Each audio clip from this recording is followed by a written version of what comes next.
Hey guys, so for today's video, we're going to be doing something spooky. We're going to do some spooky stuff all month, because it is October. It is spooky season, baby. For me though, spooky season is all year round. It just seems to be more accepted in October.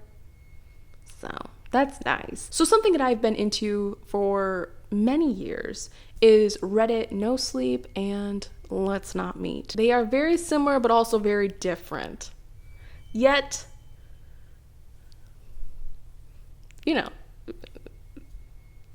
So what I thought I would do for today's video is read a story from Let's Not Meet.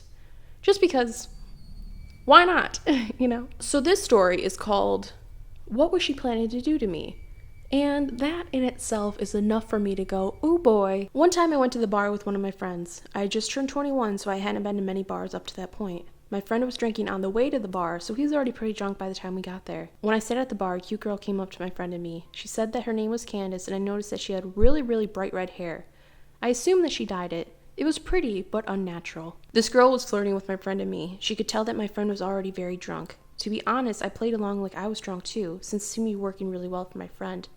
I didn't know if she was just trying to get free drinks out of us, so I told her that we didn't have any money. She offered to buy us drinks. She kept buying us drinks, and I started to get confused as to who she liked between my friend and me. My friend went to the bathroom, but before he came back, he was kicked out by the bouncers. He was way too drunk. Candace and I went outside with him, and she kept telling him to go home with her. He was so out of it that he could barely answer her. I told her that he was way too drunk, and I couldn't let him go anywhere. Candace kept pushing it, saying that she would take care of him, but I told her no because I wanted to stay with him. I was more sober than him, and he was my responsibility. I told her that the only way he was going anywhere is if I tagged along. I assumed that she thought that I was jealous, but my friend could barely stand and lost interest in Candace already at that point. She immediately started flirting with me and offered to get my friend a taxi to drive him home, and she said that we could go to her place alone. At this point, I had a few drinks and I was pretty buzzed, so I agreed. Oh my god.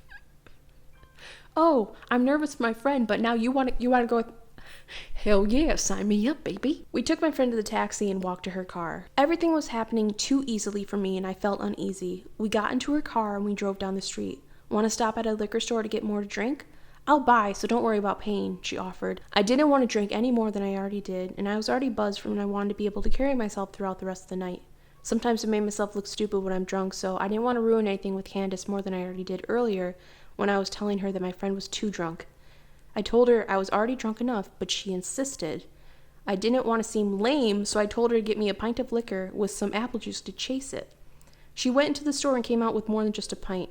I assumed she wanted to drink more also, and that's why she got a fifth instead of a pint. On the car ride, we passed the bottle back and forth, but she took tiny sips. I tried to also take tiny sips, but she kept passing me the bottle and telling me to drink. I somehow managed to drink all the apple juice and pretended to drink the liquor by spitting it into the apple juice bottle. I didn't want her to know I was acting drunker than I actually was. She believed I was a sloppy drunk when I was simply buzzed. I took a couple more sips of liquor and finished the bottle. Throughout the car ride, I called her the wrong name a couple of times to get a reaction out of her. She didn't react to it. She just kept letting me call her Carla without correcting me. For some reason, I thought she lied to me about her name initially.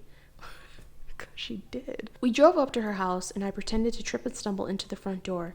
She helped me walk inside by holding me up. She opened her front door, which was unlocked, walked into her house, she closed her front door, and then locked it. I thought that was strange, but assumed she didn't want anyone to walk in on us. I lock my doors as soon as I get in the house. But I never leave them unlocked. So that's the weird thing. If your door is already unlocked, that's weird. But if you have to unlock it to get inside and then you lock it, I don't know. I'm paranoid about locks, so I don't know. I told her that I had to use the bathroom. I walked into the bathroom, locked the door, and looked in the mirror. It just felt strange. I felt like something was off. I felt myself becoming more drunk from finishing the bottle earlier. I turned on the sink to make noise and made myself puke up the liquor that I just drank. I flushed and went to the sink and started drinking the tap water out of my hands to sober up. I just didn't want to be drunk, but I wanted to hook up with Candace, so I wanted to pretend to be drunk. He didn't want to be drunk, but he wanted to keep acting drunk. I turned off the sink and I could hear her talking to someone. He's drunk as hell. He could barely walk. You do it. Who was she talking to? And do what? I walked out of the bathroom and into the living room. The moment I stepped into the living room, I saw her walking into another room. All I could see was the back of her head, that strange, very bright red hair go into another room. I didn't see her face or anything. I just saw her kind of walk past the room really quickly. Hey, where are you going? I slurred like I was drunk. She walked back into the dark living room and up to me. Let's go to my room, she said. I looked at her bright red hair and then into her eyes. They were different. Her face was different. It was another girl with the same hair. That's when I realized that she was wearing a wig. She had changed it with the girl from earlier for whatever reason. My heart just felt like it stopped. I tried to look like I had no idea it was a different girl. I kind of smiled at her and I told her I just needed to use the bathroom one more time, and I told her I was sorry I was so drunk. She said, "It's fine, just hurry up in there." I went into the bathroom and locked the door. I heard her whisper something to someone again. This time I think I heard a male voice whisper back. I honestly didn't listen to exactly what was said. Something sketchy was going on and I had to get out of that house. I opened the bathroom window and jumped straight out of it and ran faster than I've ever run in my life. I didn't look behind me or anything. I just ran through the backyard, jumped the fence, ran through someone else's backyard, hit a road, ran through a main road. I kept running down the main road until I saw a Star CVS and ran into the CVS and stood straight in front of the store in front of the camera. It was like the whole play-by-play. I called a taxi and I went home. I tried to think of what happened that night. What was she or they planning to do? Why did she tell me a fake name? Why was she trying to get my friend and me so drunk? I thought maybe a robbery, but she kept spending money on us. She kept buying us drinks and even paid for my friend's taxi cab. And mostly, why did she wear a wig that she gave to another girl to wear? Who was she talking to? What did it mean? And what was that room they tried to lure me into? The next day after this incident, I went back to the house with a couple of friends just to see what went on. Nothing was there. No cars, no people, nothing. Just an empty house. I ended up finding out that the house was a summer rental, and whoever these people were, they broke into that house and used it for only that night and never came back. So a private investigator is in the comment section, and he says one of the two people were going to drug him.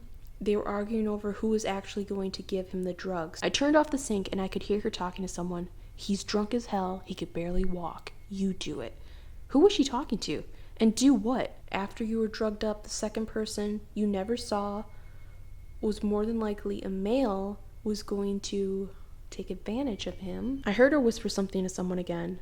This time I think I heard a male voice whisper back. And he says to everyone saying that they were going to steal his organs, it's very, very unlikely based on how amateurish everything went down in the story. Someone asked Kenny, the original poster, did Candace pay for everything at the bar with cash?